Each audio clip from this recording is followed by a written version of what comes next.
ਵਾਹਿਗੁਰੂ।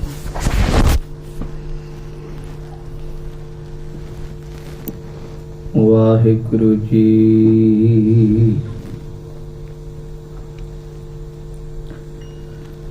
ਦੀਨਨ ਕੀ ਪ੍ਰਤਪਾਲ ਕਰੈ ਨਿਤ, ਸੰਤ ਉਬਾਰ ਗਨੀ ਮਨ ਗਾਰੈ। ਪਸ਼ ਪਸ਼ੂ ਨਗ ਨਾਗ ਨਰਾਧਪ, ਸਰਬ ਸਮੈ ਸਭ ਕਉ ਪ੍ਰਤਪਾਰੈ। पोखत है जल में थल में, कल में पल के नहीं कर्म विचारै। दीन दयाल दया निध दोखन, देखत है पर देत न हारै। हम भीखक भिखारी तेरे, तू निज पत है दाता। हो दयाल नाम देह मंगत, जन को गुण गावो रंग राता। बाणी गुरु गुरु है बाणी, बिच बाणी अमृत सारे। गुरबाणी कहे सेवक जन मानै, प्रतख गुरु निस्तारे। गुरबाणी कहे सेवक जन मानै, प्रतख गुरु निस्तारे।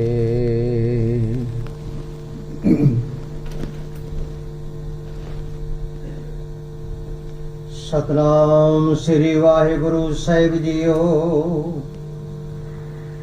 साध के संग न कबहू धावै,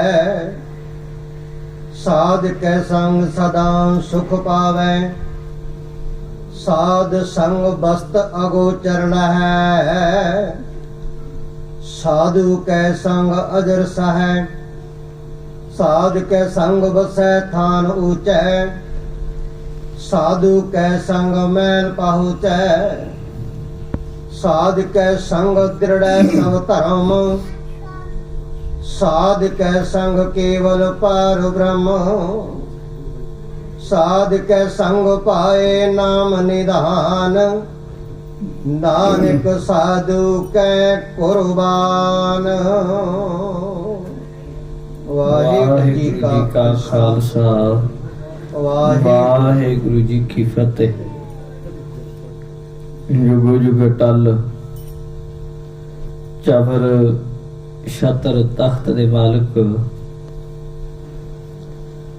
गुरता गद्दी ते विराजमान दसां पातशाहियां दी जोत सतगुरु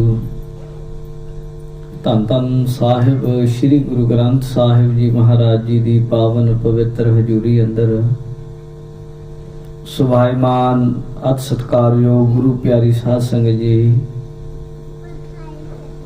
आप जी बहुत वड्डियां भागां वाले हो, जो सत्संगत दीयां घड़ियां दा लाभ उठा रहे हो। गुरबाणी दी अमृतमयी लड़ीवार कथा जो पिछले लंबे समय तो इस पावन स्थान ते चल रही है। पावन अंग 271 दे उत्ते शहीदां दे सरताज सतगुरु श्री गुरु अर्जन देव महाराज उन्हां दी अमृत रसना तो उचारण हुई बाणी श्री सुखमनी साहिब जी दी 7वीं अष्टपदी का चौथा बंद आप जी ने ज्ञानी जी की रसना तो सुनिया है। आओ सत्कारयोग गुरु प्यारे खालसा जी अपने मन नू रोक के, क्योंकि जदों मन मनदा है फिर किसी कारज नू कीता जांदा है। बिना मन मन्ने जिहड़ा मर्जी कारज कर लो उहदे विच त्रुटि रह जांदी, कमी रह जांदी है। पर जे एक मन होके काम कीता जाए तो फिर उहदा बहुता लाभ हुंदा है। किसान फसल बीजदा है, इस गल का ध्यान रखता है कि मैं जिन्ने भी फसल बीज रहा उन्हां विचों एक भी बीज ऐसा ना होवे जिहड़ा उगण बल्लों रह जाए। ਉਹ ਇਸ ਗੱਲ ਨੂੰ ਯਕੀਨੀ ਬਣਾਉਂਦਾ ਹੈ ਕਿ ਇੱਕ ਵੀ ਦਾਣਾ ਜ਼ਰੂਰ ਉਗੇ ਜਿੰਨੇ ਮੈਂ ਬੀਜਿਆ। ਇਸੇ ਤਰੀਕੇ ਅਸੀਂ ਜਿਤਨੇ ਵੀ ਸਾਹ ਸਵਾਸ ਸਤਸੰਗਤ ਵਿੱਚ ਬਤੀਤ ਕਰਨੇ ਹਨ, ਇਹਨਾਂ ਲਈ ਲਾਜ਼ਮੀ ਹੈ ਕਿ ਇਹ ਗੁਰੂ ਲੇਖੇ ਲੱਗ ਜਾਣ। ਉਹਨਾਂ ਲਈ ਯੁਕਤੀ ਕੋਈ ਹੈ, ਪ੍ਰਭ ਕੀ ਉਸਤਤ ਕਰੋ ਸੰਤ ਮੀਤ, ਸਾਵਧਾਨ ਇਕਾਗਰ ਚੀਤ। ਆਓ ਇਸ ਪਾਵਨ ਸ਼ਬਦ ਦੇ ਨਾਲ ਜੁੜਦੇ ਹਾਂ। ਇਸ ਪਾਵਨ ਬਾਣੀ ਵਿੱਚ ਗੁਰੂ ਸਾਹਿਬ ਕੀ ਉਪਦੇਸ਼ ਦੇ ਰਹੇ ਹਨ ਜੀ। ਸਾਧ ਕੈ ਸੰਗ ਨ ਕਬਹੂ ਭਾਵੈ। ਇਸ ਅਸ਼ਟਪਦੀ ਵਿੱਚ ਸ਼੍ਰੀ ਗੁਰੂ ਅਰਜਨ ਦੇਵ ਮਹਾਰਾਜ ਗੁਰਮੁਖਾਂ ਦੀ ਸਾਧੂਆਂ ਦੀ ਸੰਗਤ ਦਾ ਲਾਭ ਦੱਸ ਰਹੇ ਆ। ਸਾਖੀਆਂ ਵਿੱਚ ਤਾਂ ਬੜਾ ਸਾਰਾ ਬੜੇ ਪ੍ਰਮਾਣਾਂ ਨਾਲ ਗੱਲ ਸਮਝਾਈ। ਗੁਰੂ ਨਾਨਕ ਦੇਵ ਜੀ ਦੀ ਜਨਮ ਸਾਖੀ ਵਿੱਚ ਆਉਂਦਾ ਹੈ, ਇੱਕ ਬੰਦਾ ਗੁਰੂ ਨਾਨਕ ਦੇਵ ਜੀ ਨੂੰ ਸਵਾਲ ਇਹੀ ਕਰਦਾ ਹੈ, ਮਹਾਰਾਜ ਸਾਧੂ ਦੀ ਸੰਗਤ ਦਾ ਲਾਭ ਕੀ ਹੈ? ਮੈਂ ਲੰਮੀ ਗੱਲ ਨਹੀਂ, ਕੇਵਲ ਟੂਕ ਮਾਤਰ। ਸਤਿਗੁਰੂ ਜੀ ਉਹਨੂੰ 3 ਵਾਰ ਇੱਕ ਥਾਂ ਤੇ ਭੇਜਦੇ ਹਨ, ਕਹਿੰਦੇ ਉੱਥੇ ਜਾ ਜਾ ਕੇ ਪਤਾ ਲੱਗ ਜਾਏਗਾ। ਪਰ ਉਹਨੂੰ ਕੁਝ ਸਮਝ ਨਾ ਆਈ।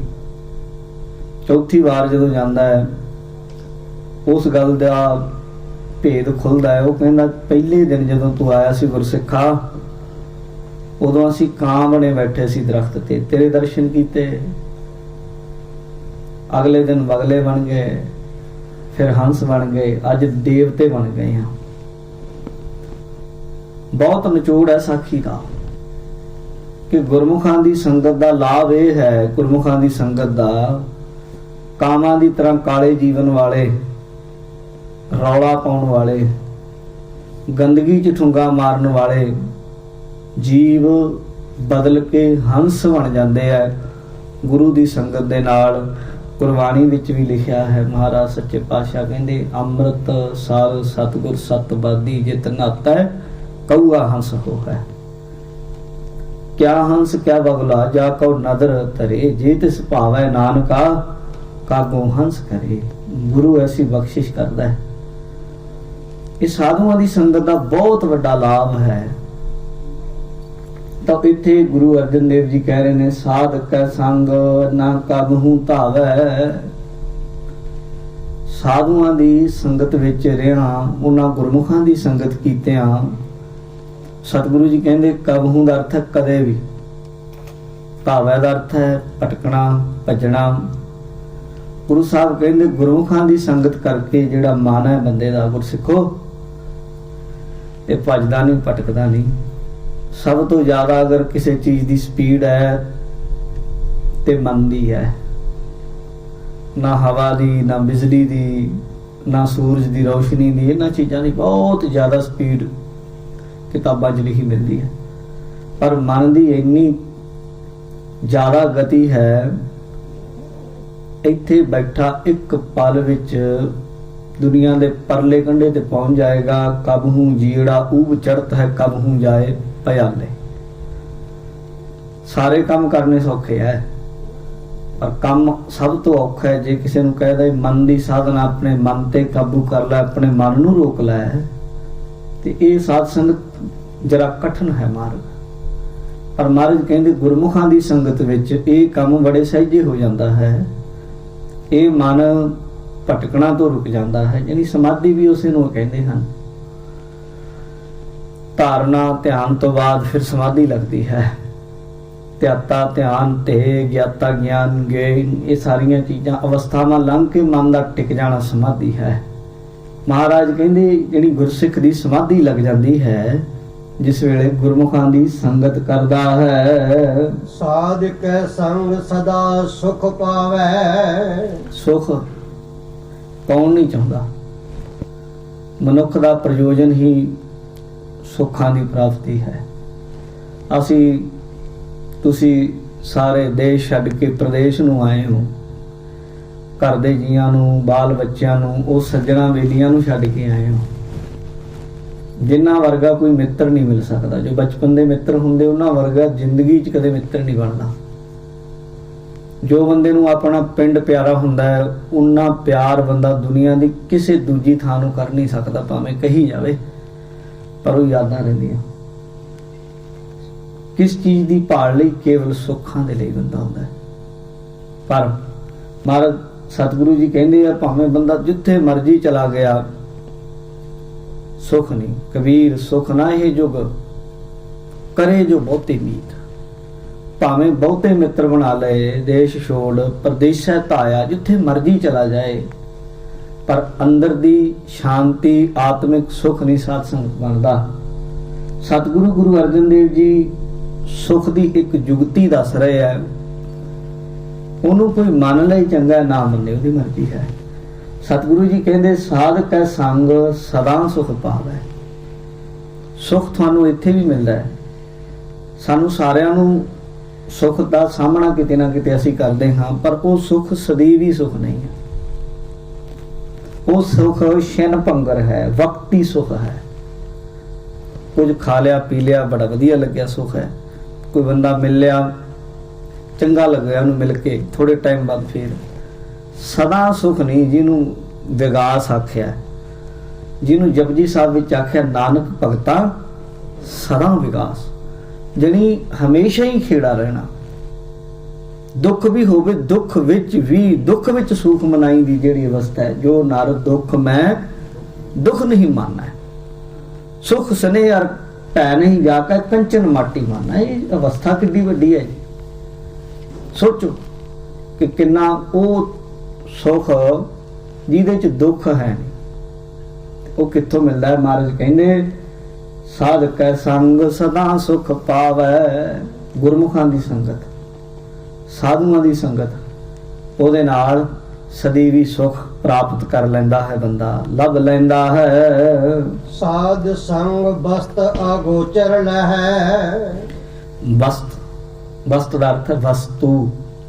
ਮਹਾਰਾਜ ਕਹਿੰਦੇ ਅਗੋਚਰ, ਅਗੋਚਰ ਦਾ ਅਰਥ ਹੁੰਦਾ ਹੈ ਜਿਹੜੀ ਚੀਜ਼ ਇੰਦਰੀਆਂ ਦੀ ਪਕੜ ਤੋਂ ਪਰੇ ਹੋਵੇ, ਜਿਹੜੀ ਅੱਖਾਂ ਜਿਹਨੂੰ ਵੇਖ ਨਾ ਸਕਣ, ਕੰਨਾਂ ਨਾਲ ਜਿਹਨੂੰ ਸੁਣਿਆ ਨਾ ਜਾ ਸਕੇ, ਨੱਕ ਨਾਲ ਜਿਹਨੂੰ ਸੁੰਘਿਆ ਨਾ ਜਾ ਸਕੇ, ਇਉਂ ਪੰਜ ਸਾਡੇ ਗਿਆਨ ਇੰਦਰੀਆ, ਇਹਨਾਂ ਤੋਂ ਪਰੇ ਹੋਵੇ ਜਿਹੜਾ, ਉਹਨੂੰ ਅਗੋਚਰ ਕਹਿੰਦੇ ਹਨ। ਮਹਾਰਾਜ ਕਹਿੰਦੇ ਪਰਮੇਸ਼ਰ ਵਾਹਿਗੁਰੂ ਅਕਾਲ ਪੁਰਖ ਰੱਬ ਹੈ ਜਿਹੜਾ, ਉਹ ਤੁਹਾਡੇ ਇਹਨਾਂ ਇੰਦਰੀਆਂ ਦੀ ਪਹੁੰਚ ਤੋਂ ਪਰੇ ਹੈ। ਤੇ ਫਿਰ ਉਹਦੀ ਪ੍ਰਾਪਤੀ ਕਿਵੇਂ ਹੋਏਗੀ ਅਗੋਚਰ ਦੀ? ਮਹਾਰਾਜ ਕਹਿੰਦੇ ਗੁਰਮੁਖ ਹਨ। ਸਾਰੀ ਜ਼ਿੰਦਗੀ ਲੱਭਦੇ ਫਿਰੀ ਜਾਓ, ਲੱਭਦਾ ਨਹੀਂ, ਪਰ ਜਦੋਂ ਗੁਰੂ ਮਿਲਦਾ ਇੱਕ ਪਲ ਚ ਖਿੰਨ ਚ ਦਿਖਾ ਦਿੰਦਾ। ਬਾਣੀ ਚ ਲਿਖਿਆ ਹੈ, ਕਹਿੰਦੇ ਹਉ ਟੁੰਡੇਂਦੀ ਸੱਜਣਾ ਸੱਜਣ ਮੈਂਡੇ ਨਾਲ। ਮੈਂ ਉਹ ਸੱਜਣ ਨੂੰ ਲੱਭਦੀ ਫਿਰਦੀ ਆ ਜਿਹੜਾ ਮੇਰੇ ਨਾਲ ਹੈ। ਹਉ ਟੁੰਡੇਂਦੀ ਸੱਜਣਾ ਸੱਜਣ ਮੈਂਡੇ ਨਾਲ, ਪਰ ਕਹਿੰਦੀ ਲੱਭਿਆ ਤੇ ਹੈ ਨਹੀਂ ਮੈਨੂੰ, ਮੇਰੇ ਨਾਲ ਹੈ ਜੇ। ਕਹਿੰਦੇ ਨਾਨਕ ਅਲਖ ਨਾ ਲਖੀਆ, ਉਹ ਅਲਖ ਹੈ, ਜਾਣਿਆ ਨਹੀਂ ਜਾਂਦਾ। ਫਿਰ ਜਾਣਿਆ ਕਿਵੇਂ ਜਾਏਗਾ? ਕਹਿੰਦੇ ਗੁਰਮੁਖ ਦੇ ਦਿਖਾ। ਗੁਰਮੁਖ ਅਗਰ ਮਿਲ ਜਾਏ ਜੀਵਨ ਵਿੱਚ ਤੇ ਫਿਰ ਉਹਨੂੰ ਦਿਖਾ ਦਿੰਦਾ ਹੈ। ਜਿਹਨੂੰ ਲੱਭਦਾ ਫਿਰਦਾ ਹੈ, ਜਿਹਦੀਆਂ ਵਾਰ ਤਲਾਸ਼ਾਂ ਕਰਦਾ ਫਿਰਦਾ, ਉਹ ਤੇਰੇ ਅੰਦਰ ਵੀ ਹੈ। ਜੋ ਬ੍ਰਹਮੰਡੇ ਸੋਈ ਪਿੰਡੇ, ਜੋ ਖੋਜੈ ਸੋ ਪਾਵੈ। ਜਿਵੇਂ ਗੁਰੂ ਤੇਗ ਬਹਾਦਰ ਸਾਹਿਬ ਮਹਾਰਾਜ ਸਾਹਿਬ ਨੇ ਆਖਿਆ, ਜਾਂ ਗੁਰੂ ਅਰਜਨ ਦੇਵ ਸਾਹਿਬ, ਸਾਰੇ ਗੁਰੂ ਸਾਹਿਬਾਨਾਂ ਨੇ ਬਚਨ ਕੀਤੇ ਹਨ ਕਿ ਤੇਰੇ ਆਪਣੇ ਅੰਦਰ ਹੈ ਸਗਲ ਬਨਸਪਤ। ਗੁਰੂ ਅਰਜਨ ਦੇਵ ਜੀ ਕਹਿੰਦੇ ਸਗਲ ਬਨਸਪਤ ਮੈਂ ਹੈ ਬੈਸੰਤਰ, ਸਗਲ ਦੂਧ ਮੈਂ ਕੀਆ, ਊਚ ਨੀਚ ਮੈਂ ਜੋਤ ਸਵਾਣੀ, ਘਟ ਘਟ ਮਾਧੋ ਜੀਆ। ਜਣੀ ਉਹਦੀ ਸਾਧੂ ਦੀ ਸੰਗਤ ਨਾਲ ਅਗੋਚਰ ਕਿਵੇਂ ਲੱਭਦਾ ਹੈ? ਅੰਤਰਮੁਖੀ ਬਿਰਤੀ ਕਰ ਦਿੰਦਾ ਸਾਧੂ ਬੰਦੇ ਦੀ। ਉਹਨੂੰ ਕਹਿੰਦੇ ਤੂੰ ਕਿੱਧਰ ਲੱਭਦਾ ਫਿਰਦਾ? ਬਾਹਰ ਮੁਖੀ, ਬਾਹਰ ਲੱਭਦਾ ਫਿਰਦਾ। ਫਰੀਦਾ ਜੰਗਲ ਜੰਗਲ ਕਿਆ ਭਵੈ, ਵਣ ਕੰਡਾ ਮੋੜੇ, ਵਸੀ ਰੱਬ ਹੀ ਆਲੀ ਹੈ। ਜੰਗਲ ਕਿਆ ਢੂੰਡੇ, ਉਹ ਤਾਂ ਤੇਰੇ ਅੰਦਰ ਬੈਠਾ। ਇੱਕ ਵਾਰ ਅੰਤਰਮੁਖੀ ਹੋ, ਆਪਣੇ ਮਨ ਨੂੰ ਟਿਕਾ, ਦੁੰਦਰ ਬੰਦ ਹੋ। ਦੁੰਦਰ ਕਹਿੰਦੇ ਝਗੜਾਲੂ ਮਨ, ਝਗੜਾ ਕਰਨ ਵਾਲਾ। ਕਹਿੰਦੇ ਇਹਨੂੰ ਬੰਨ, ਦੁੰਦਰ ਬੰਧੋ ਸੁੰਦਰ ਪਾਵੋ। ਉਹ ਵਾਹਿਗੁਰੂ ਜਿਹੜਾ ਸੁੰਦਰ ਹੈ, ਸਾਵਲ ਸੁੰਦਰ ਰਾਮਈਆ ਜਿਹਨੂੰ ਆਖਿਆ ਹੈ, ਮਹਾਰਾਜ ਕਹਿੰਦੇ ਉਹਨੂੰ ਪਾ ਲਏਗਾ। ਸਤਿਗੁਰੂ ਜੀ ਕਹਿੰਦੇ ਹਨ। ਪਰ ਇਹ ਪ੍ਰਾਪਤੀ ਦੀ ਕਿਵੇਂ ਹੁੰਦੀ ਹੈ? ਸਤਿਗੁਰੂ ਕਹਿੰਦੇ ਉਹ ਅਗੋਚਰ ਨੂੰ ਸਾਧ ਸੰਗ, ਸਾਧੂ ਦੀ ਸੰਗਤ ਦੇ ਨਾਲ, ਸਾਧ ਸੰਗਤ, ਸਾਧ ਕੈ ਸੰਗ ਅਗੋਚਰ ਲਹੈ ਸਾਧ ਸੰਗ ਵਸਤ ਅਗੋਚਰ ਲਹੈ। ਅਗੋਚਰ ਵਸਤੂ ਨੂੰ ਪ੍ਰਾਪਤ ਕਰ ਲੈਂਦਾ ਹੈ ਗੁਰਮੁਖ। ਸਾਧੂ ਕੈ ਸੰਗ ਅਜਰ ਸਹੈ। ਸਾਧੂ ਕੈ ਸੰਗ, ਗੁਰਮੁਖਾਂ ਦੀ ਸੰਗਤ ਹੈ ਜਿਹੜੀ ਬੰਦੇ ਨੂੰ ਅੰਦਰੋਂ ਤਕੜਾ ਕਰਦੀ ਹੈ, ਹੋਸ਼ਾ ਨਹੀਂ ਰਹਿੰਦਾ। ਕਿਤੇ ਬੰਦੇ ਕੋਲ ਕੋਈ ਛੋਟੀ ਜੀ ਚੀਜ਼ ਆਵੇ ਉਹਦਾ ਗੁਮਾਨ ਕਰਦਾ, ਵਾਰ-ਵਾਰ ਦਿਖਾਉਂਦਾ ਮੇਰੇ ਕੋਲ ਆ ਗਿਆ ਜੀ, ਮੇਰੇ ਕੋਲ ਆ ਗਿਆ। ਪਰ ਸਾਧੂ ਦੀ ਸੰਗਤ ਨਾਲ ਐਡੀ ਵੱਡੀ ਅਵਸਥਾ ਆ ਜਾਂਦੀ ਹੈ ਜਿਹੜੀ ਅਜਰ ਵਸਤੂ ਹੈ, ਅਜਰ, ਉਹਨੂੰ ਵੀ ਸਹਾਰ ਜਾਂਦਾ ਹੈ। ਬੰਦੇ ਦੇ ਕੋਲ ਕੋਈ ਥੋੜੀ ਜੀ ਚੰਗਿਆਈ ਆ ਜਾਏ, ਬੰਦਾ ਦੂਜਿਆਂ ਨੂੰ ਦਿਖਾਉਂਦਾ ਫਿਰਦਾ। ਜੇ ਕੋ ਏਕ ਕਰੇ ਚੰਗਿਆਈ ਮਨ ਚਿੱਤ ਬਹੁਤ ਵਿਭਾਵੈ, ਬੰਦੇ ਦਾ ਸੁਭਾਅ ਹੈ। ਕੋਈ ਗੁਣ ਹੋਵੇ ਛੋਟਾ ਜਿਹਾ, ਉਹਦੀ ਗੱਲ ਕਰਦਾ ਹੈ। ਪਰ ਜੇ ਕਿਸੇ ਕੋਲ ਇੰਨੀ ਤਾਕਤ ਆ ਜਾਏ ਕਿ ਜੇ ਰੱਬ ਨੂੰ ਆਖੇ ਵੀ ਜੇ ਤੂੰ ਆਖੇ ਧਰਤੀ ਮੁੱਧੀ ਮਾਰ ਦੇਵਾਂ, ਬਾਣੀ ਦਾ ਸ਼ਬਦ ਦੀ ਵਿਆਖਿਆ ਕਰ ਰਹੇ ਹਾਂ, ਰੱਬ ਪ੍ਰਮਾਤਮਾ ਨੂੰ ਆਖੇ ਤੂੰ ਮਾੜਾ ਜਿਹਾ ਕਹਿ, ਤੇਰੇ ਕਹੇ ਤੇ ਧਰਤੀ ਮੁੱਧੀ ਮਾਰ ਦੇਵਾਂ, ਤੂੰ ਇੱਕ ਵਾਰੀ ਜ਼ੁਬਾਨੋਂ ਕੱਢ ਧਰਤੀ ਨੂੰ ਸਮਾਨ ਚ ਟੰਗ ਦੇਵਾਂ, ਤੂੰ ਆਖੇ, ਤੂੰ ਕਹਿ ਮੈਂ ਗਾਂ ਵੀ ਜਿੰਦਾ ਕਰ ਸਕਦਾ। ਭਗਤ ਨਾਮਦੇਵ ਦਾ ਸ਼ਬਦ ਆਉਂਦਾ, ਕਹੋ ਤਾਂ ਧਰਨੀ ਪੋਡੀ ਕਰੋ, ਕਹੋ ਤਾਂ ਲੇਕ ਉੱਪਰ ਧਰੋ, ਕਹੋ ਤਾਂ ਮੋਈ ਗਊ ਦਿਉ ਜਵਾਏ, ਸਭ ਕੋ ਦੇਖਾ ਪਤੀ ਹੈ। ਤੂੰ ਨਾਮਦੇਵ ਆਖ ਤੇ ਸਹੀ, ਜੋ ਤੂੰ ਕਹਿ ਦੇਗਾ ਮੈਂ ਕਰ ਦਿਆਂਗਾ। ਪਰ ਉਹ ਨਾਮਦੇਵ ਹੱਥ ਜੋੜਦਾ ਹੈ, ਹੱਥ ਜੋੜ ਕੇ ਇਹੀ ਕਹਿੰਦਾ, ਮੈਂ ਅੰਧਲੇ ਕੀ ਟੇਕ ਤੇਰਾ ਨਾਮ ਖੁੰਦਕਾਰਾ, ਮੈਂ ਗਰੀਬ ਮੈਂ ਮਸਕੀਨ ਤੇਰਾ ਨਾਮ ਹੈ ਆਧਾਰਾ। ਹੈ ਮੇਰੇ ਵਾਹਿਗੁਰੂ, ਮੇਰੇ ਚ ਕੀ ਤਾਕਤ ਹੈ, ਮੈਂ ਕੁਛ ਵੀ ਨਹੀਂ। ਤੇ ਨਹੀਂ ਤੇ ਬੰਦਾ ਕਹੇ, ਜੇ ਜਿਹਦੇ ਕਹੇ ਤੇ ਧਰਤੀ ਮੁੱਧੀ ਹੋ ਸਕਦੀ ਹੋਵੇ ਤੇ ਬੰਦਾ ਕੀ ਨਹੀਂ ਕਰਦਾ ਜੀ। ਮਾੜੀ ਜੀ ਬੰਦੇ ਚ ਕੋਈ ਤਾਕਤ ਹੋਵੇ ਉਹਦੀ ਪੇਸ਼ਕਾਰੀ ਕਰਦਾ ਹੈ, ਉਹਦਾ ਲਾਹਾ ਕੱਟਦਾ ਹੈ। ਪਰ ਰੱਬੀ ਖਜ਼ਾਨੇ ਦੇ ਮਾਲਕ ਜਿਹੜੇ ਹੁੰਦੇ ਸਾਧ ਸੰਗਤ, ਜਿਉਂ-ਜਿਉਂ ਉਹਨਾਂ ਕੋਲ ਅੰਦਰੂਨੀ ਖਜ਼ਾਨੇ ਆਉਂਦੇ ਤਾਕਤਾਂ ਦੇ, ਵਾਹਿਗੁਰੂ ਦਿੰਦਾ ਹੈ ਰਿੱਧੀਆਂ ਸਿੱਧੀਆਂ ਕਰਾਮਾਤਾਂ। ਇਹ ਤਾਂ ਸਭ ਨਿਧਾਨ 10 ਅਸ਼ਟ ਸਿਧਾਨ ਠਾਕੁਰ ਕਰ ਤਲ ਧਰਿਆ। ਮਹਾਰਾਜ ਕਹਿੰਦੇ ਇਸ ਰਾਹ ਤੇ ਚੱਲ, ਸਾਰੀਆਂ ਰਿੱਧੀਆਂ ਸਿੱਧੀਆਂ ਨਿਧੀਆਂ ਵਾਹਿਗੁਰੂ ਥੇਲੀ ਤੇ ਰੱਖੀ ਬੈਠਾ ਇੱਥੇ ਪਹਿਲਾਂ ਹੀ। ਸਭ ਤੋਂ ਪਹਿਲਾਂ ਆਪਾਂ ਕਿਸੇ ਨਾਲ ਮਿਲਦੇ ਆ ਤੇ ਹੱਥ ਸਾਂਝਾ ਕਰਦੇ ਆ ਲੋਕੀ। ਮਹਾਰਾਜ ਕਹਿੰਦੇ ਸਭ ਤੋਂ ਪਹਿਲਾਂ ਥੇਲੀ ਤੇ ਪਈਆਂ ਨੇ, ਜਦੋਂ ਥੋੜਾ ਜਿਹਾ ਇਸ ਰਾਹ ਤੇ ਚੱਲੇਗਾ ਇਹ ਤੇਰੇ ਕੋਲ ਆਉਣਗੀਆਂ। ਤੇ ਕਈ ਬੰਦੇ ਆ ਜਿਹੜੇ ਇਹਦੇ ਵਿੱਚ ਫਸ ਜਾਂਦੇ ਆ, ਪਰ ਕਈ ਗੁਰਮੁਖ ਆ ਜਿਹੜੇ ਇਹ ਚ ਜਾਂਦੇ ਹੀ ਨਹੀਂ। ਗੁਰੂ ਤੇਗ ਬਹਾਦਰ ਸਾਹਿਬ ਮਹਾਰਾਜ ਨੂੰ ਔਰੰਗਜ਼ੇਬ ਕਹਿੰਦਾ ਵੀ ਤੁਸੀਂ ਸਾਨੂੰ ਆਪਣੀ ਸ਼ਕਤੀ ਦਿਖਾਓ, ਕਰਾਮਾਤ ਦਿਖਾਓ, ਤੁਹਾਨੂੰ ਛੱਡ ਦਿਆਂਗਾ। ਗੁਰੂ ਗੋਬਿੰਦ ਸਿੰਘ ਸਾਹਿਬ ਮਹਾਰਾਜ ਨੂੰ ਪੁੱਛਿਆ ਸਿੱਖਾਂ ਨੇ, ਮਹਾਰਾਜ ਗੁਰੂ ਤੇਗ ਬਹਾਦਰ ਸਾਹਿਬ ਕੋਈ ਕਰਾਮਾਤ ਦਿਖਾ ਦਿੰਦੇ, ਕੋਈ ਸ਼ਕਤੀ ਵਿਖਾ ਦਿੰਦੇ, ਕਿਉਂ ਨਹੀਂ ਵਿਖਾਈ? ਸਤਿਗੁਰੂ ਮਹਾਰਾਜ ਕਹਿੰਦੇ ਕਰਾਮਾਤਾਂ ਬਥੇਰੀਆਂ ਨੂੰ ਪਤਾ ਹੈ ਗੁਰੂ ਘਰ ਚ ਹੈਗੀਆਂ ਨੇ। ਰਾਮ ਰਾਏ ਦਾ ਇਤਿਹਾਸ ਤੁਸੀਂ ਕਦੇ ਪੜ੍ਹਿਆ ਪਤਾ ਨਹੀਂ, ਸੁਣਿਆ? ਇਤਿਹਾਸ ਵਿੱਚ ਆਉਂਦਾ ਹੈ 72 ਕਰਾਮਾਤਾਂ ਰਾਮ ਰਾਏ ਨੇ ਵਿਖਾਈਆਂ ਔਰੰਗਜ਼ੇਬ। ਉਹਨਾਂ ਦਾ ਜ਼ਿਕਰ ਬਹੁਤ ਲੰਬੇਰਾ ਇਤਿਹਾਸ ਵਿੱਚ। ਗੁਰਪ੍ਰਤਾਪ ਸੂਰਜ ਵਿੱਚ ਕਈ ਅਧਿਆਏ ਇਸ ਗੱਲ ਦੇ ਹੀ ਹੈ। ਤਵਾਰੀ ਗੁਰੂ ਖਾਲਸਾ ਵਿੱਚ ਗਿਆਨੀ ਗਿਆਨ ਸਿੰਘ ਨੇ ਇਹਨਾਂ ਦਾ ਬੜਾ ਜ਼ਿਕਰ ਕੀਤਾ। ਜਿਹੜੇ ਸਾਡੇ ਨਵੇਂ ਲਿਖਾਰੀ ਹੈ ਪ੍ਰਿੰਸੀਪਲ ਸਤਵੀਰ ਸਿੰਘ ਹੋਣਾ, ਉਹਨਾਂ ਵੀ ਇਹਦਾ ਬਹੁਤ ਸਾਰਾ ਜ਼ਿਕਰ ਕੀਤਾ। 72 ਕਰਾਮਾਤਾਂ ਐਸੀਆਂ ਵੀ ਸਨ ਜਿਨ੍ਹਾਂ ਉੱਤੇ, ਜਿਵੇਂ ਕਿ ਖੂਹ ਹੈ ਪਾਣੀ ਦਾ ਭਰਿਆ, ਉਹਦੇ ਉੱਤੇ ਚੌਂਕੜਾ ਮਾਰ ਕੇ ਬੈਠ ਗਿਆ, ਪਾਣੀ ਦੇ ਉੱਤੇ ਚੌਂਕੜਾ ਬੈਠ ਕੇ ਆ ਰਿਹਾ ਹੈ। ਇੱਕ ਪਾਲਕੀ ਵਿੱਚ ਕੁਹਾਰਾਂ ਨੂੰ ਕਹਿੰਦਾ ਛੱਡ ਦੋ, ਪਾਲਕੀ ਬਿਨਾਂ ਕੁਹਾਰਾਂ ਤੋਂ ਹਵਾ ਚ ਉੱਡਦੀ ਜਾ ਰਹੀ ਹੈ। ਬੱਕਰੇ ਦੀਆਂ ਹੱਡੀਆਂ ਇਕੱਠੀਆਂ ਕਰਕੇ ਮੁਰਦਾ ਨੂੰ ਜਿੰਦਾ ਕਰ ਦਿੰਦਾ ਹੈ। ਐਸੀਆਂ ਐਸੀਆਂ ਕਰਾਮਾਤਾਂ ਦਾ ਜ਼ਿਕਰ ਹੈ ਜਿਹੜੀਆਂ ਅੱਜ ਦੇ ਟਾਈਮ 'ਚ ਕਿਸੇ ਨਾਸਤਿਕ ਬੰਦੇ ਨੂੰ ਸੁਣਾ ਦੋ, ਆਖੇਗਾ ਐਵੇਂ ਬੋਲੀ ਜਾਂਦੇ ਜੀ, ਭਕਾਈ ਮਾਰਦੇ, ਇਹਨਾਂ ਨੂੰ ਪਤਾ ਨਹੀਂ ਸਤਾ ਨਹੀਂ। ਉਹ ਕੁਝ ਜਿਹੜਾ ਜਿਹੜੀ ਮਨੁੱਖੀ ਬੁੱਧੀ ਮੰਨ ਨਹੀਂ ਸਕਦੀ, ਉਹ ਕੁਝ ਰਾਮ ਰਾਏ ਨੇ ਕਰਕੇ ਦਿਖਾ ਦਿੱਤਾ। ਮਹਾਰਾਜ ਗੁਰੂ ਕਲਗੀਧਰ ਮਹਾਰਾਜ ਕਹਿੰਦੇ ਪਰ ਇਹ ਨਾਟਕ ਹੈ। ਇਹ ਤਾਂ ਉਹਨੇ ਦੇਖੀਆਂ ਸਾਨੂੰ ਪਹਿਲਾਂ, ਇਹ ਈਨ ਮਨਾਉਣੀ ਚਾਹੁੰਦਾ ਸੀ। ਪਰ ਜਿਹੜਾ ਅਸਲ ਸੰਤ ਹੈ ਜੀ, ਉਹ ਇਹਨਾਂ ਚੀਜ਼ਾਂ ਦੀ ਇਹਨਾਂ ਦੇ ਥੱਲੇ ਨਹੀਂ ਰਹਿੰਦਾ, ਇਹਨਾਂ ਦਾ ਤਾਬੇਦਾਰ ਨਹੀਂ ਹੁੰਦਾ। ਮਹਾਰਾਜ ਸਾਹਿਬ ਨੇ ਗੁਰਬਾਣੀ ਵਿੱਚ ਗੁਰੂ ਗੋਬਿੰਦ ਸਿੰਘ ਨੇ ਲਿਖਿਆ, ਨਾਟਕ ਚੇਟਕ ਕੀਏ ਕੁਕਾਜਾ। ਕੁਕਾਜਾ ਆਖਿਆ ਇਹਨਾਂ ਨੂੰ ਭੈੜੇ ਕੰਮ ਹੈ, ਵੀ ਲੋਕਾਂ ਦੀ ਖੁਸ਼ਾਮਦੀ ਲੈਣ ਲਈ, ਵਾਹ ਵਾਹ ਕਰਨ ਲਈ। ਆਖੇ ਲੋਕੀ ਆਖਣ ਜੀ। ਜਦ ਸ਼੍ਰੀ ਰਾਗ ਵਿੱਚ ਪਹਿਲੇ ਅੰਗ ਦੇ ਉੱਤੇ ਹੀ ਗੁਰੂ ਨਾਨਕ ਦੇਵ ਮਹਾਰਾਜ ਸਾਹਿਬ ਕਹਿੰਦੇ, ਸਿੱਧ ਹੋਵਾ ਸਿੱਧ ਲਾਈ ਰਿੱਧ ਆਖਾਂ ਆਓ, ਗੁਪਤ ਪ੍ਰਗਟ ਹੋਏ ਵੈਸਾ ਲੋਕ ਰਾਖੈ ਭਾਓ, ਮਤ ਦੇਖ ਭੂਲਾ ਵਿਸਰਾ ਤੇਰਾ ਚਿਤ ਨਾ ਆਵੈ ਨਾਉ। ਹਰ ਬਿਨ ਜਿਉ ਜਲ ਵੱਲ ਜਾਓ, ਮੈਂ ਆਪਣਾ ਗੁਰਪੂਛ ਦੇਖਿਆ ਨਹੀਂ ਥਾ। ਕੀ ਆਖਦੇ ਆ?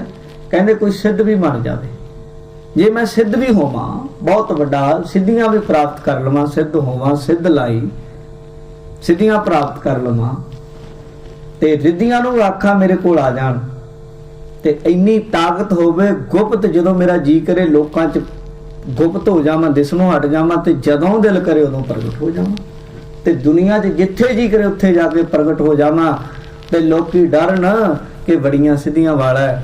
ਪਰ ਮਹਾਰਾਜ ਕਹਿੰਦੇ, ਦੇਖੀ ਪ੍ਰਮਾਤਮਾ ਮਤਾਂ ਇਹਨਾਂ ਚੀਜ਼ਾਂ 'ਚ ਮੈਂ ਕਿਤੇ ਤੇਰਾ ਨਾਂ ਨਾ ਭੁੱਲ ਜਾਵਾਂ, ਕਿਤੇ ਤੇਰਾ ਨਾਮ ਨਾ ਭੁੱਲ ਜਾਏ, ਕਿਉਂ ਸਾਰੇ ਨਾਟਕ ਚੇਟਕ ਹਨ। ਨਾਟਕ ਚੇਟਕ ਕੀਏ ਕੁਕਾਜਾ, ਪ੍ਰਭ ਲੋਗਨ ਕਹੈ ਆਵਤ ਲਾਜਾ। ਰੱਬ ਦੇ ਪਿਆਰਿਆਂ ਨੂੰ ਸ਼ਰਮ ਆਉਂਦੀ ਹੈ ਇਹ ਚੀਜ਼ਾਂ ਕਰਦੇ। ਇਹ ਵੱਡੀ ਗੁਰਮੁਖ ਹੈ ਜਿਹੜੇ ਇੱਕ ਵੱਡੀ ਵਸਤੂ ਦੇ ਅਧਿਕਾਰੀ ਹਨ। ਇਸ ਲਈ ਮਹਾਰਾਜ ਸਾਹਿਬ ਕਹਿੰਦੇ ਆ, ਇਹ ਜਿਹੜੀ ਅਵਸਥਾ ਹੈ, ਨਾਮ ਜਪਦਿਆਂ ਜਪਦਿਆਂ ਇਹ ਚੀਜ਼ਾਂ ਆ ਜਾਂਦੀਆਂ, ਬਹੁਤ ਕੁਝ ਆਉਂਦਾ ਹੈ। ਜਿਹੜੇ ਉਹਨਾਂ ਖਜ਼ਾਨਿਆਂ ਦੇ, ਉਹਨਾਂ ਰਾਹਾਂ ਦੇ ਅਧਿਕਾਰੀ, ਉਹਨਾਂ ਨੂੰ ਉਸ ਗੱਲ ਦੀ ਸਮਝ ਹੈ। ਜਿਨ੍ਹਾਂ ਨੂੰ ਨਹੀਂ ਹੁੰਦੀ ਉਹ ਫਿਰ ਕਿੰਤੂ ਵੀ ਕਰਦਾ। ਜਿਸ ਵੇਲੇ ਗੁਰੂ ਕਲਗੀਧਰ ਮਹਾਰਾਜ ਨੂੰ ਲਖਨਊਰ ਦੀ ਧਰਤੀ ਉੱਤੇ ਭੀਖਮ ਸ਼ਾਹ ਫਕੀਰ ਦੂਜੀ ਵਾਰ ਮਿਲਿਆ। ਪਹਿਲੀ ਵਾਰ ਪਟਨਾ ਸਾਹਿਬ ਜਾ ਕੇ ਗੁਰਾਂ ਦੇ ਦਰਸ਼ਨ ਕੀਤੇ, ਦੂਜੀ ਵਾਰ ਭੀਖਮ ਸ਼ਾਹ ਲਖਨਊਰ ਮਿਲਿਆ ਕੇ ਮਹਾਰਾਜ ਨੂੰ। ਉਹਨੇ ਗੁਰੂ ਕਲਗੀਧਰ ਨੂੰ ਮੱਥਾ ਟੇਕਿਆ, ਦਸ਼ਮੇਸ਼ ਜੀ ਨੂੰ। ਛੋਟੀ ਜਿਹੀ ਉਮਰ ਸੀ ਉਦੋਂ, ਜਦੋਂ ਪਟਨਾ ਸਾਹਿਬ ਤੋਂ ਪੰਜਾਬ ਨੂੰ ਜਾ ਰਹੇ ਸਨ। ਛੋਟੀ ਉਮਰ ਸੀ, 9 ਸਾਲਾਂ ਤੋਂ ਵੀ ਛੋਟੇ ਸਨ। ਭੀਖਮ ਸ਼ਾਹ ਨੇ ਮੱਥਾ ਟੇਕਿਆ, ਚਰਨਗੋਸ਼ੀ ਕੀਤੀ। ਜਦੋਂ ਗੁਰੂ ਜੀ ਚਲੇ ਗਏ, ਉਦੋਂ ਮਿੱਟੀ ਚੁੱਕੀ ਆਪਣੇ ਮੱਥੇ ਨੂੰ ਲਾਈ। ਉਹਨਾਂ ਨਾਲ ਇੱਕ ਮੁਸਲਮਾਨ ਫਕੀਰ ਸੀ, ਉਹਨੇ ਇਸ ਗੱਲ ਤੇ ਸ਼ੰਕਾ ਕਰ ਦਿੱਤਾ ਜੀ। ਕਹਿਣ ਲੱਗਾ, ਤੁਸੀਂ ਇਹ ਕੀ ਕਰੀ ਜਾਂਦੇ ਹੋ? ਇੱਕ ਉਮਰ ਛੋਟੀ ਬੱਚਾ, ਇੱਕ ਗੈਰ ਇਸਲਾਮ, ਗੈਰ ਮੁਸਲਮਾਨ, ਇਸਲਾਮ ਨੂੰ ਨਾ ਮੰਨਣ ਵਾਲਾ, ਤੀਜੀ ਗੱਲ ਇਨਸਾਨ। ਸਾਰੀਆਂ ਹੀ ਗੱਲਾਂ ਦੀਨ ਇਸਲਾਮ ਦੇ ਖਿਲਾਫ ਨੇ, ਤੁਸੀਂ ਗੈਰ ਮੁਸਲਮਾਨ ਅੱਗੇ ਝੁਕ ਨਹੀਂ ਸਕਦੇ। ਇੱਕ ਬੱਚਾ ਹੈ, ਇਹਦੀ ਕੀ ਇਬਾਦਤ ਹੋਏਗੀ? ਤੀਜੀ ਗੱਲ ਇਨਸਾਨ ਹੈ, ਇਹਦੇ ਅੱਗੇ ਝੁਕ ਰਹੇ ਹੋ। ਤਰਕ ਕੀਤੀ, ਪਰ ਉਹਨੇ ਸਾਈਂ ਭੀਖਮ ਸ਼ਾਹ ਨੇ ਉਹਦੇ ਮੂੰਹ ਤੇ ਹੱਥ ਰੱਖਿਆ। ਜਿਹੜੀ ਗੱਲ ਦਾ ਨਾ ਪਤਾ ਹੋਵੇ ਉਹਦੇ ਬਾਰੇ ਚਰਚਾ ਨਹੀਂ ਕਰੀਦੀ। ਤੈਨੂੰ ਕੀ ਪਤਾ ਗੈਬ ਦੀ ਦੁਨੀਆ ਦਾ ਕੀ ਕੁਛ ਵਰਤਦਾ? ਕਹਿਣ ਲੱਗਾ, ਜੀ ਐਡੀ ਗੱਲ ਦੱਸ ਦਿਓ ਮੈਨੂੰ ਵੀ ਜਰਾ। ਉਹ ਕਹਿਣ ਲੱਗਾ, ਜਿਸ ਦੁਨੀਆ 'ਚ ਅਸੀਂ ਵਿਚਰਦੇ ਹਾਂ, ਇਹ ਸਰੀਰ ਤੋਂ ਪਾਰ ਦੀ ਦੁਨੀਆ ਦੀ ਗੱਲ ਹੈ। ਸੁਰਤਾਂ ਜੋੜ ਕੇ ਜਿਸ ਵੇਲੇ ਕਹਿੰਦੇ ਆ, ਅਸੀਂ ਰੱਬ ਦੀ ਦਰਗਾਹ 'ਚ ਪਹੁੰਚਦੇ ਹਾਂ, ਜਦੋਂ ਉਹਦੇ ਦਰ ਤੇ ਖੜ ਕੇ ਅਰਜ਼ੋਈਆਂ ਕਰਦੇ ਆ ਵੀ ਦਰਸ਼ਨ ਬਖਸ਼, ਝੋਲੀਆਂ ਅੱਡ ਕੇ ਖੜੇ ਹੁੰਦੇ, ਉਹਦੇ ਘਰ ਦਾ ਬੂਹਾ ਖੁੱਲਦਾ ਹੈ। ਤੇ ਜਦੋਂ ਉਹਦੇ ਦਰ ਦਾ ਬੂਹਾ ਖੁੱਲਦਾ ਹੈ, ਉਸ ਵੇਲੇ ਫਿਰ ਸਭ ਤੋਂ ਪਹਿਲਾਂ ਜਿਹਦੇ ਦਰਸ਼ਨ ਹੁੰਦੇ, ਇਹ ਉਹ ਹਸਤੀ ਹੈ ਜਿਹਦੇ ਦਰਸ਼ਨ ਹੁੰਦੇ, ਕਿੰਤੂ ਤੇ ਉਹਦੇ ਨਾਲ ਦੇ ਨੇ ਕਰ ਦਿੱਤਾ ਸੀ। ਤਾਂ ਇਸ ਲਈ ਇਹ ਵਸਤੂਆਂ ਬਹੁਤ ਅਨਮੋਲ ਹਨ। ਹਰ ਕੋਈ ਇਸ ਚੀਜ਼ ਦਾ ਗਾਹਕ ਨਹੀਂ ਹੈ, ਤੇ ਬਿਨ ਗਾਹਕ ਤੋਂ ਗੁਣ ਵੇਚੀ ਜਾਓ। ਉਹਨੂੰ ਕੀ ਹੈ? ਭਾਈ ਮਰਦਾਨੇ ਨੂੰ ਇੱਕ ਹੀਰਾ ਦੇ ਕੇ ਗੁਰੂ ਨਾਨਕ ਦੇਵ ਜੀ ਨੇ ਭੇਜਿਆ ਸੀ। ਉਹ ਇੱਕ ਪ੍ਰਜਾਪਤ ਵੀਰ ਨੇ ਵੇਖ ਕੇ ਆਖਿਆ, ਲੈ ਮੈਨੂੰ ਦੇ ਦੇ, ਮੈਂ ਇਹਦੇ 'ਚ ਗਲੀ ਕਰਾਂਗਾ, ਸੁਰਾਖ ਕਰਾਂਗਾ, ਗਧੇ ਦੇ ਗਲ ਵਿੱਚ ਲਟਕਾਵਾਂਗਾ। ਇੱਕ ਸਬਜ਼ੀ ਵੇਚਣ ਵਾਲਾ ਕਹਿੰਦਾ ਇੱਥੇ ਰੱਖਾਂਗਾ। ਪਰ ਜਿਸ ਵੇਲੇ ਉਹ ਇੱਕ ਜੌਹਰੀ ਨੂੰ ਮਿਲਿਆ, ਤੇ ਉਹ ਜੌਹਰੀ ਨੇ ਉਹਨੂੰ ਵੇਖਣ ਦਾ ਹੀ ਮੁੱਲ 100 ਰੁਪਇਆ ਦਿੱਤਾ। ਸਾਲ ਸਰਾਏ ਜੌਹਰੀ, ਇਤਿਹਾਸ 'ਚ ਹੁੰਦਾ। ਤਾਂ ਇਹ ਵਸਤੂਆਂ ਬਹੁਤ ਗਹਿਰੀਆਂ ਹਨ। ਪਰ ਮਹਾਰਾਜ ਜੀ ਕਹਿੰਦੇ ਇਹ ਦਿਨ ਗਾਹਕ ਗੁਣ ਵੇਚੀ ਹੈ। ਤਉ ਗੁਣ ਸਹਿਗੋ, ਸਹਿਗੋ ਦਾ ਅਰਥ ਸਸਤਾ। ਤਉ ਗੁਣ ਸਹਿਗੋ ਜਾਏ, ਗੁਣ ਕਾ ਗਾਹਕ ਜੋ ਮਿਲੈ, ਤਉ ਗੁਣ ਲਾਖ ਵਿਕਾਏ। ਤਾਂ ਜਿਹੜਾ ਗੁਣ ਦਾ ਗਾਹਕ ਹੁੰਦਾ ਹੈ, ਉਹਦੇ ਅੱਗੇ ਇਹ ਵਸਤੂ ਪ੍ਰਗਟ ਕਰਦੇ ਹਨ। ਪਰ ਇਹ ਹੈ ਬਹੁਤ ਕੀਮਤੀ। ਮਹਾਰਾਜ ਕਹਿੰਦੇ ਹਰ ਜਣਾ, ਹਰੇਕ ਬੰਦੇ ਦੇ ਵੱਸ ਦੀ ਗੱਲ ਨਹੀਂ। कोई माड़ी जी ताकत आ जाए, किते थोड़े दिन पाठ कर ले, थोड़े दिन साधना कर ले, कोई माड़ा जा कुछ दिस जाए, कोई थोड़ी जी अंतर्यामता हो जाए, उदों ही कहेगा मैं तेरा आ कर दूं, मैं तेरा ओ कर दूं। तो साध संगत ये इस लई तदी जरूरी है कि साधना दे विच गुरमुखां दी संगत बड़ी लाजमी है। कोई भी गल होवे उन्हां दे नाल सांझी कर ले ते ਉਹ ਵਸਤ ਅਜਰ ਵਸਤੂਆਂ ਜਰਨ ਦੀ ਤਾਕਤ ਦੇ ਦਿੰਦੇ ਆ। ਉਹ ਕਹਿੰਦੇ ਕੁਛ ਨਹੀਂ ਹੈ ਤੇਰੇ ਕੋਲ, ਕੁਛ ਨਹੀਂ ਹੈ, ਹਜੇ ਬਹੁਤ ਵੱਡਾ ਖਜ਼ਾਨਾ ਹੈ, ਭਰੀ ਚੱਲ ਇਹਨੂੰ। ਇਉਂ ਅਜਰ ਵਸਤੂਆਂ ਜਰਨ ਦੀ ਤਾਕਤ ਗੁਰਮੁਖਾਂ ਦੀ ਸੰਗਤ ਨਾਲ ਆ ਜਾਂਦੀ ਹੈ। ਪਤਾ ਲੱਗ ਜਾਂਦਾ ਹੈ ਵੀ ਮੈਂ ਤਾਂ ਕੁਛ ਵੀ ਨਹੀਂ। ਜਿਹੜੇ ਪਹਿਲਾਂ ਇਹ ਤਾਂ ਜਿਵੇਂ ਗੁਰੂ ਤੇਗ ਬਹਾਦਰ ਸਾਹਿਬ ਮਹਾਰਾਜ ਦਾ ਜੂਠਾ ਛਿੱਲੜ ਚੂਪ ਲਿਆ ਨਾਲ ਦੇ ਸਿੱਖ ਨੇ, ਦਿੱਲੀ ਦੀ ਗੱਲ ਹੈ, ਜਿਸ ਵੇਲੇ ਭੂਤੀਆ ਹਵੇਲੀ ਜਿਹਨੂੰ ਕਹਿੰਦੇ ਸਨ, ਉਹਦੇ ਵਿੱਚ ਮਹਾਰਾਜ ਨੂੰ ਰੱਖਿਆ ਗਿਆ। ਜਦੋਂ ਜੂਠਾ ਛਿੱਲੜ ਏਦਾਂ ਚੁੱਪਿਆ ਗੰਨੇ ਦਾ, ਹੱਥ ਜੋੜ ਕੇ ਕਹਿਣ ਲੱਗਾ ਮਹਾਰਾਜ ਮੈਨੂੰ ਆਗਿਆ ਦਿਓ ਜਰਾ, ਮੇਰੇ 'ਚ ਤਾਂ ਇੰਨੀ ਤਾਕਤ ਆ ਗਈ ਮੈਂ ਸ਼ਕਤੀ ਨਾਲ ਦਿੱਲੀ ਦਾ ਤਖਤਾ ਪਲਟ ਸਕਦਾ। ਮਹਾਰਾਜ ਕਹਿੰਦੇ ਬਹਿ ਜਾ ਭਾਈ। ਕਹਿੰਦਾ ਨਾ ਜੀ ਮੈਂ ਕਰ ਸਕਦਾ। ਗੁਰੂ ਜੀ ਕਹਿੰਦੇ ਚੰਗਾ ਫਿਰ ਇਹ ਦੱਸ ਆਈ ਤਾਕਤ ਕਿੱਥੋਂ ਬਈ ਤੇਰੇ 'ਚ? ਕਹਿੰਦਾ ਜੀ ਜੋ ਤੁਸੀਂ ਗੰਨਾ ਚੂਪ ਕੇ ਛਿੱਲੜ ਸੁੱਟਿਆ ਸੀ ਮੈਂ ਉਹ ਚੂਪ ਲਿਆ। ਤੁਹਾਡਾ ਜੂਠਾ ਛਕਣ ਦੇ ਨਾਲ ਸੀਤ ਪ੍ਰਸ਼ਾਦ ਕਹਿੰਦੇ, ਸਿੱਖ ਉਹਨੂੰ ਜੂਠਾ ਨਹੀਂ ਕਹਿੰਦੇ, ਤੁਹਾਡਾ ਸੀਤ ਪ੍ਰਸ਼ਾਦ ਛਕਣ ਦੇ ਨਾਲ ਮਹਾਰਾਜ ਇੰਨੀ ਸ਼ਕਤੀ ਆਈ ਹੈ ਮੇਰੇ ਵਿੱਚ। ਗੁਰੂ ਜੀ ਹੱਸ ਕੇ ਕਹਿੰਦੇ ਫਿਰ ਜਿੱਥੋਂ ਤੈਨੂੰ ਇਹ ਬੂੰਦ ਮਿਲੀ ਆ ਉਹ ਸਮੁੰਦਰ ਕੈਸਾ ਹੋਵੇਗਾ। ਐਡੀ ਵੱਡੀ ਤਾਕਤ ਇਹਨੂੰ ਜਰ। ਇਹ ਸਾਧ ਸੰਗਤ ਬਹੁਤ ਕੁਛ ਹੈ। ਮਹਾਰਾਜ ਕਹਿੰਦੇ ਗੁਰਮੁਖਾਂ ਦੀ ਸੰਗਤ ਨਾਲ ਨਾ ਜਰੀਆਂ ਜਾਣ ਵਾਲੀਆਂ ਅਜਰ ਵਸਤੂਆਂ ਵੀ ਜਰਨ ਦੀ ਸਮਰੱਥਾ ਬਣ ਜਾਂਦੀ ਹੈ।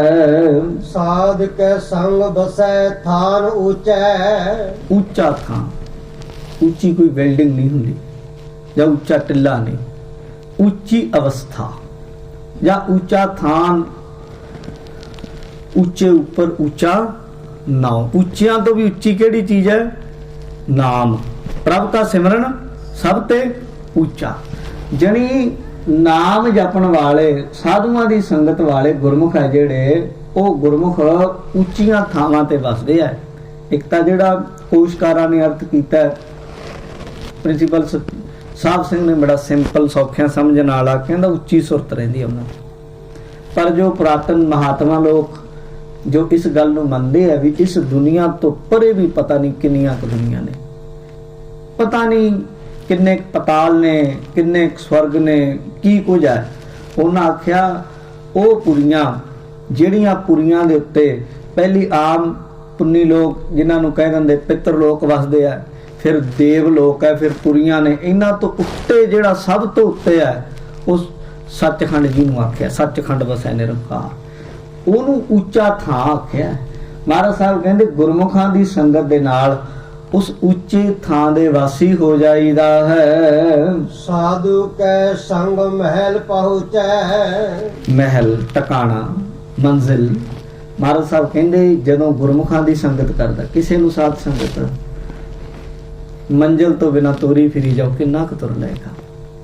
ਇੱਥੋਂ ਭੇਜ ਦੋ ਕਿਧਰੇ ਵੀ ਚਲੀ ਜਾਏ, ਕੋਈ ਮੰਜ਼ਿਲ ਨਾ ਹੋਵੇ ਬੜਾ ਪਰੇਸ਼ਾਨ ਹੁੰਦਾ। ਮੰਜ਼ਿਲ ਨੂੰ ਬੰਦਾ ਧਿਆ ਕੇ ਚੱਲਦਾ, ਮੈਂ ਇੱਥੋਂ ਚੱਲਿਆ ਉੱਥੇ ਪਹੁੰਚਣਾ ਹੈ। ਜਿੰਨੀ ਮਰਜ਼ੀ ਖੱਜਲ ਖੁਆਰੀ ਹੋ ਜਾਏ ਬੰਦਾ ਆਪਣੀ ਮੰਜ਼ਿਲ ਤੇ ਪਹੁੰਚਣਾ ਚਾਹੁੰਦਾ ਹੈ।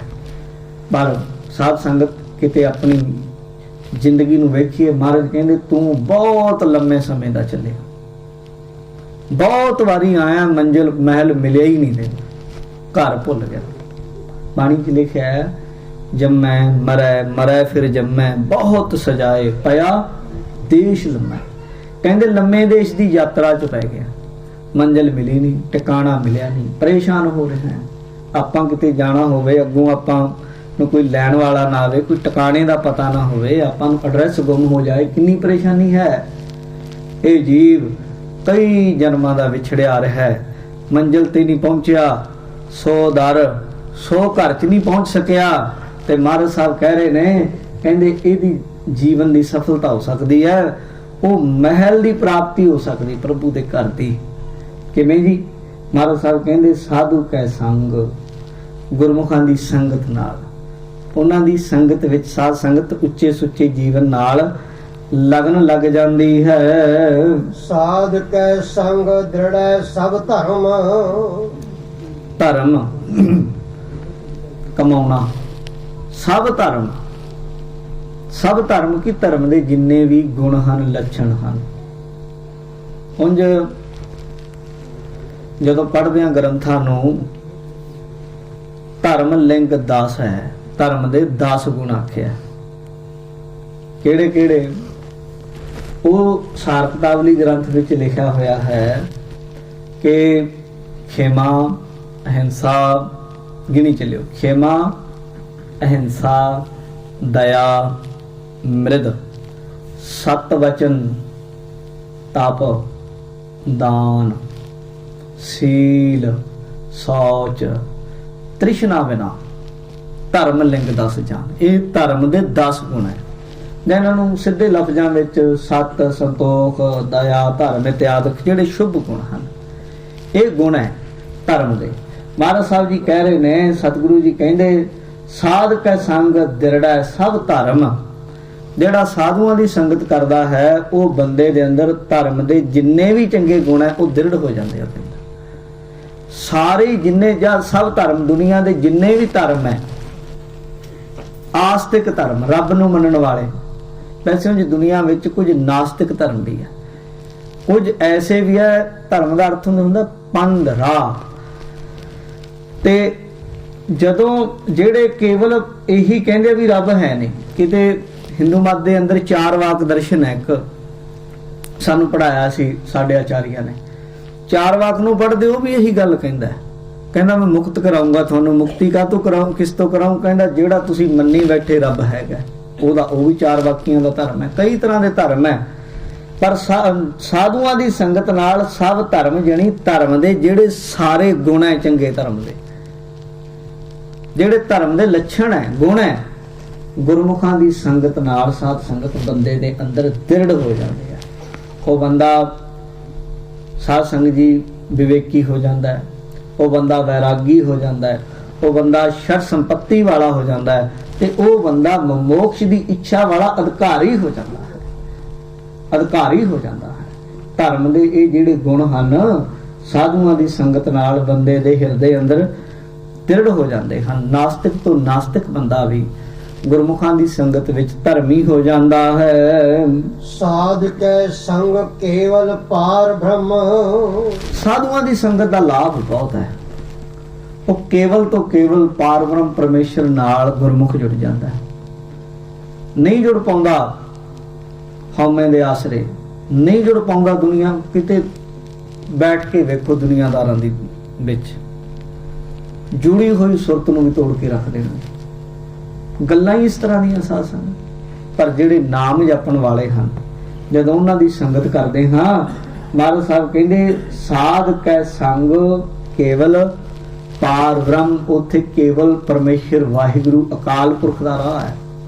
ਉਹਨਾਂ ਦੇ ਕੋਲ ਉਹਨਾਂ ਦਾ ਇੱਕ ਓਰਾ ਹੈ ਬਣਿਆ ਹੋਇਆ, ਉਹਨਾਂ ਦੇ ਆਲੇ ਦਾਲੇ ਦੀ ਹਵਾ, ਉਹਦੇ ਵਿੱਚ ਵੀ ਇਹ ਇੱਕ ਤਰ੍ਹਾਂ ਦੀ ਮਹਿਕ ਹੈ ਕਿ ਜੇ ਤੁਸੀਂ ਉਹਨਾਂ ਦੀ ਮਹਿਕ ਵਿੱਚ, ਹਵਾ ਵਿੱਚ ਵੀ ਚਲੇ ਜਾਓ, ਉਹਦੇ ਵਿੱਚ ਵੀ ਇੱਕ ਪੋਜ਼ਿਟਿਵ એનર્ਜੀ ਹੈ। ਉਹਦੇ ਵਿੱਚੋਂ ਵੀ ਤੁਹਾਡੀ ਜਿਹੜੇ ਫੁਰਨੇ ਉਹ ਚੰਗੇ ਹੋ ਜਾਣਗੇ। ਕਈ ਥਾਂ ਐਸੀਆਂ ਨੇ ਜਿੱਥੇ ਜਾਂਦੇ ਹੋ ਮਨ ਬੜਾ ਵਿਚਲਿਤ ਹੋ ਜਾਂਦਾ ਹੈ, ਪਰ ਕਈ ਥਾਵਾਂ ਐਸੀਆਂ ਹਨ ਜਿੱਥੇ ਜਾਓ, ਬੈਠੋ, ਉੱਥੇ ਸਾਧ ਸੰਗਤ ਜੀ ਆਪਣੇ ਆਪ ਇਉਂ ਜੀ ਕਰਦਾ, ਬਾਣੀ ਪੜ੍ਹੀਏ, ਸਹਿਜ ਪਾਠ ਕਰੀਏ, ਨਿਤਨੇਮ ਕਰੀਏ, ਇਹ ਗੁਣ ਬਣ ਜਾਂਦੇ ਆ। ਇਹ ਕੀ ਹੈ? ਇਹ ਗੁਰਮੁਖ ਜਿੱਥੇ ਬੈਠਦੇ ਆ ਨਾ, ਜਿੱਥੇ ਬੈਸਣ ਸਾਧ ਜਨ ਸੋ ਥਾਨ ਸੁਹੰਦਾ, ਉਹ ਥਾਂ ਪਵਿੱਤਰ ਹੈ। ਤੇ ਮਹਾਰਾਜ ਕਹਿੰਦੇ ਸਾਧੂਆਂ ਦੀ ਸੰਗਤ ਨਾਲ ਕੇਵਲ ਪਾਰ ਬ੍ਰਹਮ ਦਾ ਉਪਾਸਕ ਹੋ ਜਾਂਦਾ ਬੰਦਾ। ਆ ਦੇਵੀ ਦੇਵਤਿਆਂ ਦੀ ਪੂਜਾ, ਆ ਭੈਰੋਂ, ਭੂਤ, ਸ਼ੀਤਲਾ, ਧਾਵੈ ਤੇ ਆਦਿਕ, ਇਹ ਸਾਰੀਆਂ ਨੂੰ ਛੱਡ ਕੇ ਕੇਵਲ ਪਰਮੇਸ਼ਰ ਨਾਲ ਜੁੜ ਜਾਂਦਾ ਹੈ। ਸਾਧ ਕੈ ਸੰਗ ਪਾਏ ਨਾਮ ਨਿਧਾਨ। ਸਾਧੂਆਂ ਦੀ ਸੰਗਤ ਨਾਲ ਨਾਮ ਦਾ ਨਿਧਾਨ, ਕਹਿੰਦੇ ਖਜ਼ਾਨਾ, ਨਾਮ ਦਾ ਖਜ਼ਾਨਾ ਗੁਰਮੁਖ ਪਾ ਲੈਂਦਾ ਹੈ। ਨਾਨਕ ਸਾਧੂ ਕੈ ਕੁਰਬਾਨ। ਆਖਰੀ ਪੰਕਤੀ ਵਿੱਚ ਗੁਰੂ ਅਰਜਨ ਦੇਵ ਮਹਾਰਾਜ ਕਹਿੰਦੇ, ਮੈਂ ਤਾਂ ਭਾਈ ਗੁਰਮੁਖਾਂ ਤੋਂ, ਨਾਮ ਜਪਣ ਵਾਲਿਆਂ ਤੋਂ ਕੁਰਬਾਨ ਜਾਂਦਾ ਹਾਂ। ਸਾਧੂਆਂ ਤੋਂ ਰੋਜ਼ ਪੜ੍ਹ ਕੇ ਸੁਣਿਆ ਨਾ, अंतरजामी पुरख विधाते शरदा मन की पूरे नानक दास यह सुख मांगै मोको कर संतन की धूरे। मैनू गुरमुखां दी धूड़ बना दे। ऐसे गुरमुखां तो गुरु साहब कहंदे मैं कुर्बान जावां, उन्हां दा अपना तन मन धन सब अर्पण करदा हां। ये गुरु साहब ने बख्शिश की। इत्थे 4 बंद होए और हुण समय की समाप्ति भी है। आप संगतां दे चरनां विच बेनती है कि वध तो वध गुरु घर आया करो जी। बहुत संगतां ने कोई छोटा जिहा फंक्शन कोई पार्टी होवे बड़े असीं जाने हैं जी। गुरु घर बहुत सच्चे प्रबंध है, सच जाने इन्ने वधिया प्रबंध हैं सारे इंग्लैंड विच लगभग ਜਿਹੜੇ मर्जी शहर चल जाओ जिथे उत्थे एक घर गुरु घर तो ऐसा हुंदा ही है जिथे इत्थे ही ला लो सारा दिन सवेर तो लैके लंगर चलता है। चाह पानी का सच्चा प्रबंध है। तुहाडे आपसी कई गल्लां तो मतभेद हो सकते हैं पर गुरु की मर्यादा की गल करदा बड़े वधिया एक्सपर्ट बंदे इस काम लई जिहड़े गुणी है। रागी सिंह कथाकार वधिया तो वधिया ढाडी साहब इत्थे सद्दे जांदे आ। फिर इत्थे ज्ञानी सिंह रखे गए हैं। कितना सोहना सच्चा प्रबंध है ते इन्ना कुछ छड्ड के असीं किधर तुरे फिरदे जरा सोचियो क्यों नहीं इधर नूं आ रहे। सारा कुछ इत्थे ही रह जाना है। जो मर्जी कर लो घर बार सब कुछ इकट्ठा कर लो तुहानूं लोड़ है चाहिदी भी है पर जिउण लई जिंदगी तो बाद दा सफर है ना जिहड़ा जे मार्ग के गने जाहे ना कोसा वो जिस राह ते तुसीं जाना है ना उत्थे हर का नाम ऊहा संग तोसा। ये जिहड़ा नाम है ना उत्थे दा खजाना है उत्थे दा साध संगत जी साडी खुराक है। ये जरूर आप जी आया करो अपने परिवार नूं बच्चिआं नूं गुरु घर वाल प्रेरित करो। जिन्नियां संगतां आईयां सबना दा धन्नवाद।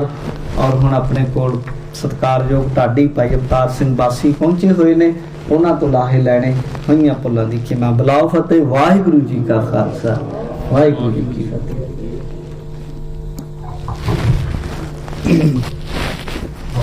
वाहिगुरू जयदार जी की हाल है ठीक हो। वाहिगुरू जी आप